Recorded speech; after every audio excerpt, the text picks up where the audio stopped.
Hi, this is Tim from Racing Central with a review of Dakar Desert Rally. You can see the full written review, which this is a read-through from, on my website. Otherwise, please enjoy this video version. Now known as Sabre Porto, after being acquired by Sabre Interactive in 2019, Big Moon Entertainment released Dakar 18 to a largely confused user base who could recognize the title as more simulation than arcade, with hardcore elements such as route mapping, but struggled with the lack of controller support and unconvincing though usable physics. The new title, Dakar Desert Rally, has generated a lot of buzz and excitement, and I found it very hard to contain my expectations. In this review, I'll detail whether I expected too much, or if Sabre Porto have delivered something truly special. Dakar Desert Rally will release on PS5, Xbox Series X, PS4, Xbox One and PC via Steam today, with PC via Epic coming later this year.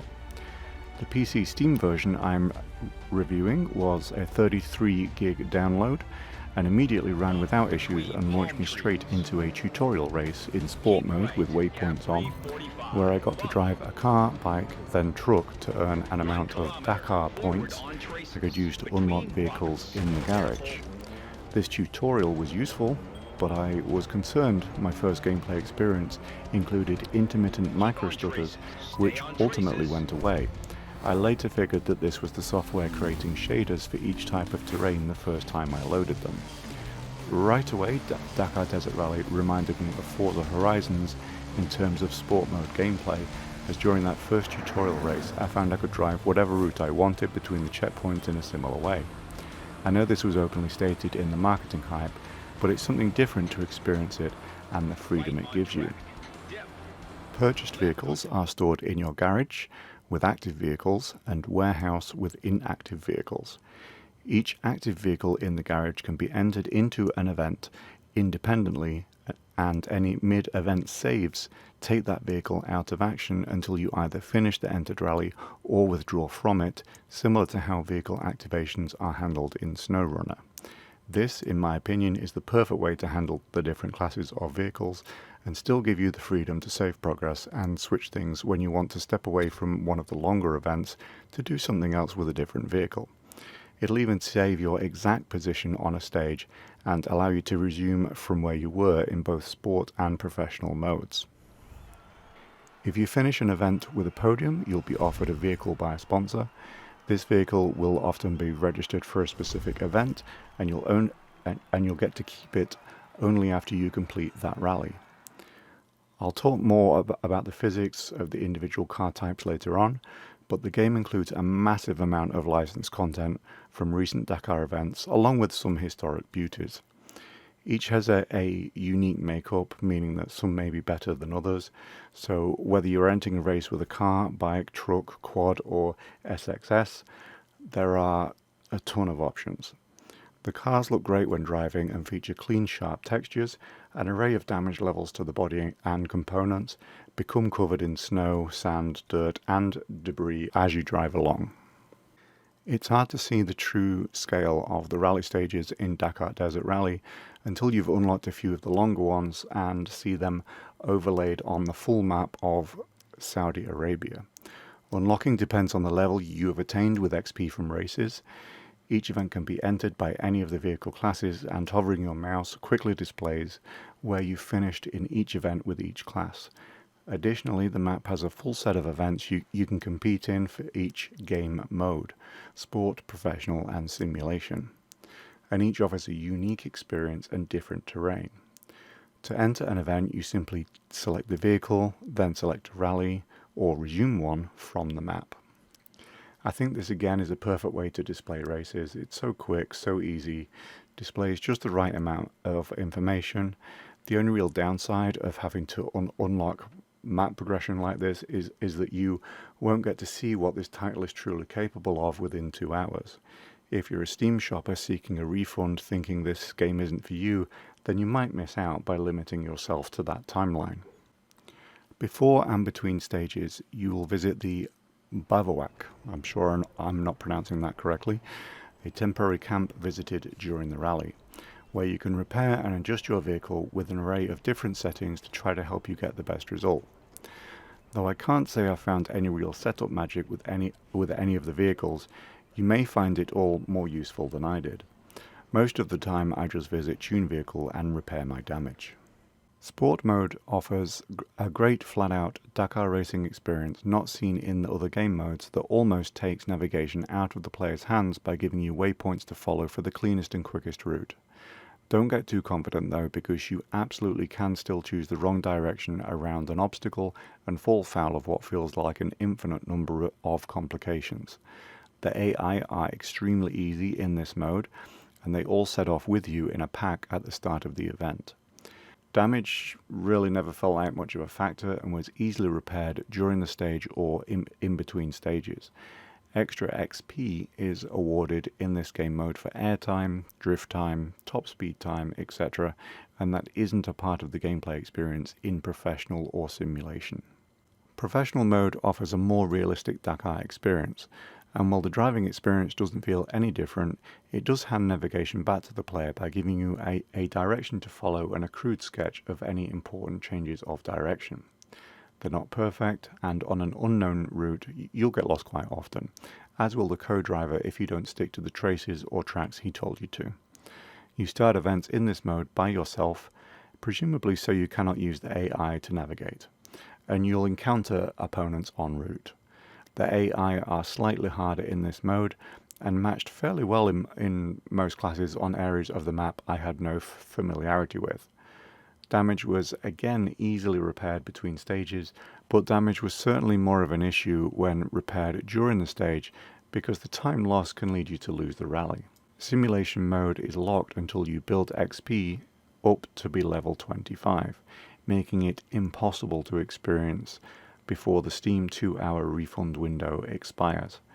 I got to level 25 around the time I got the achievement for driving 10,000 kilometers, but I'm fairly sure you could get it quicker by doing more professional level events over the sport tier than I did. The main difference in this mode over professional is that you cannot revert back to the last waypoint if you get lost, and although I didn't use that very often, it really does make it ultra important to listen to your co-driver carefully while combining their input with on-screen notes. Damage has an even higher cost in simulation mode. The AI are legendary, and the cars are limited to speeds by rule, meaning you have to stay under that speed manually. Immediately unlocked in simulation mode is the 2020 Dakar Experience, while the 2021 Dakar Experience requires level 26.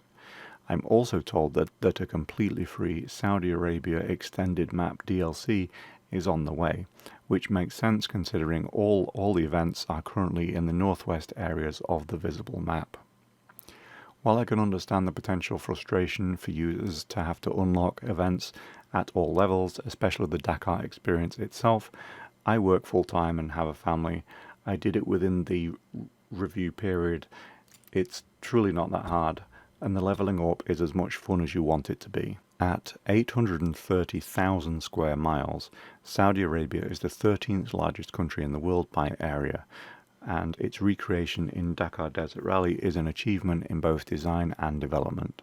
The map is a massive 7,722 square miles and is marketed as the biggest open-wheel racing game ever.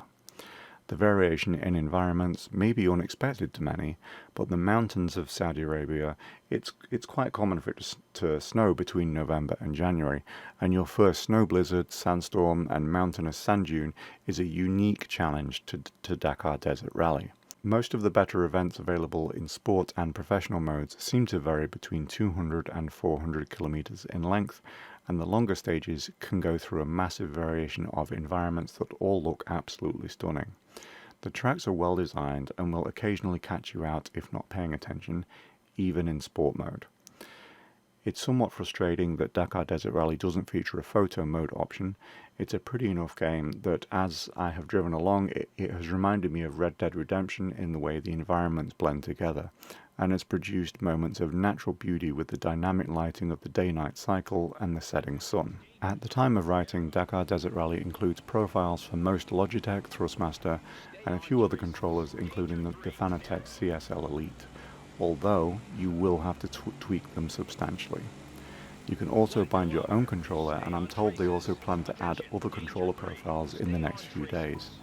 This fixes one of the biggest complaints about the title, and I'm really satisfied with this.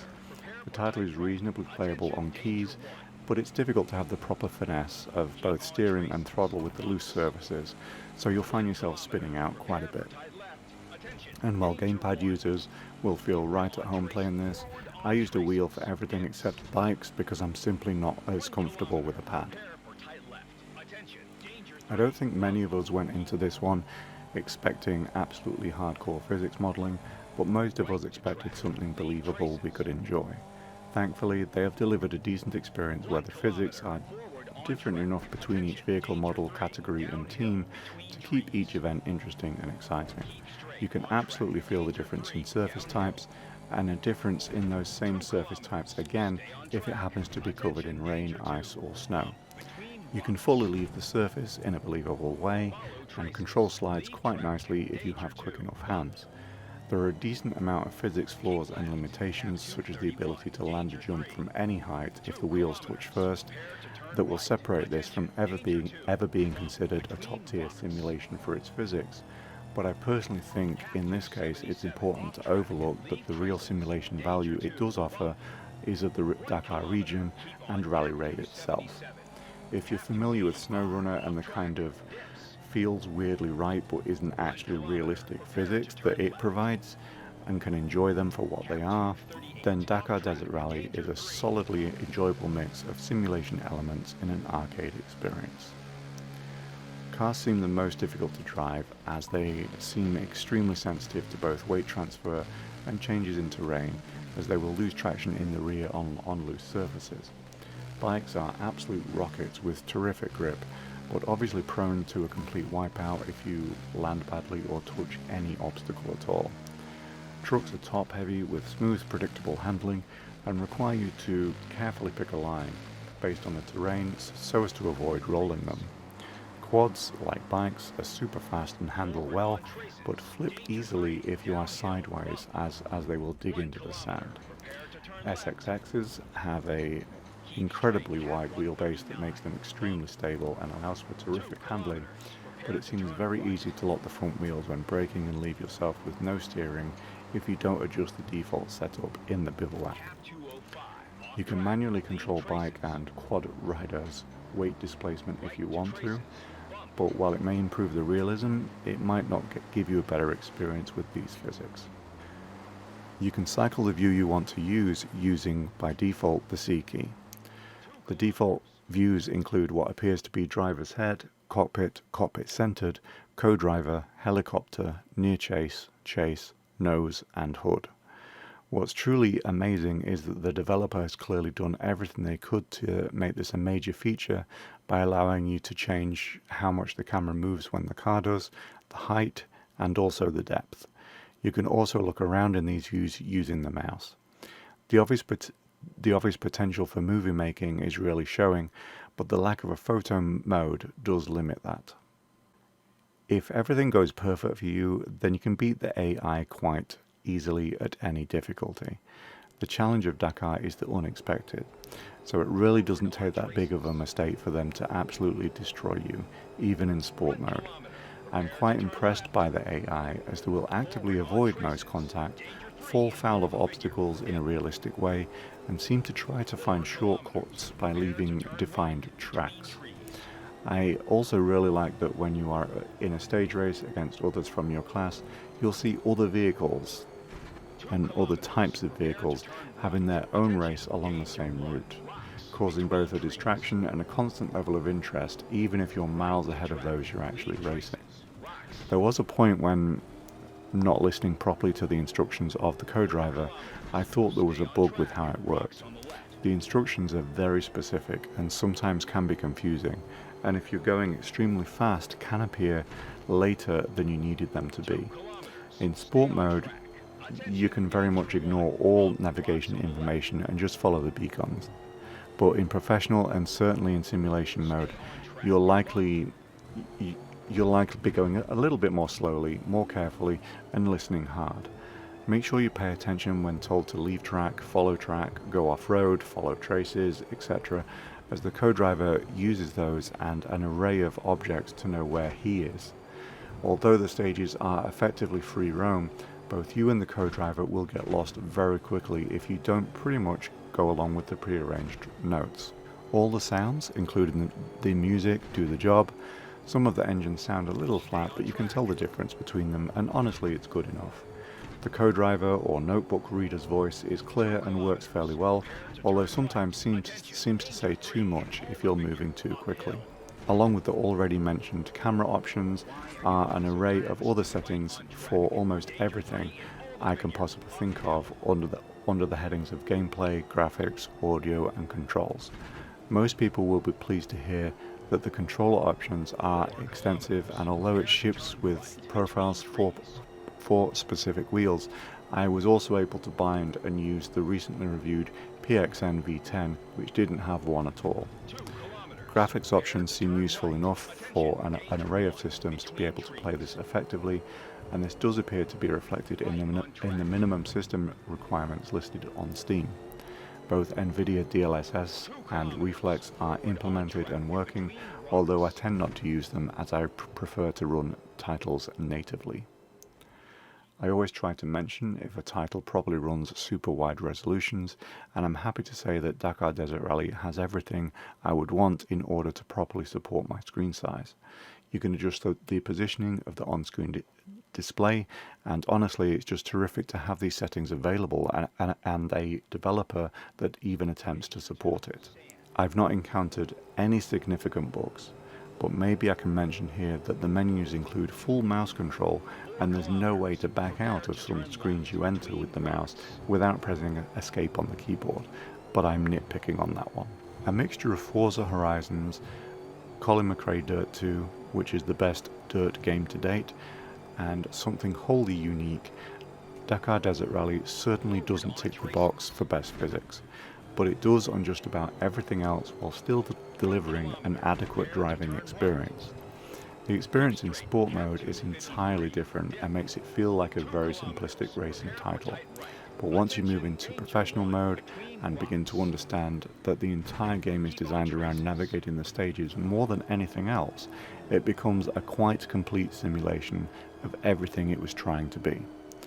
The vehicles all have their own unique characteristics within each category, and although simplistic, I feel the physics are good fun and believable enough when it counts.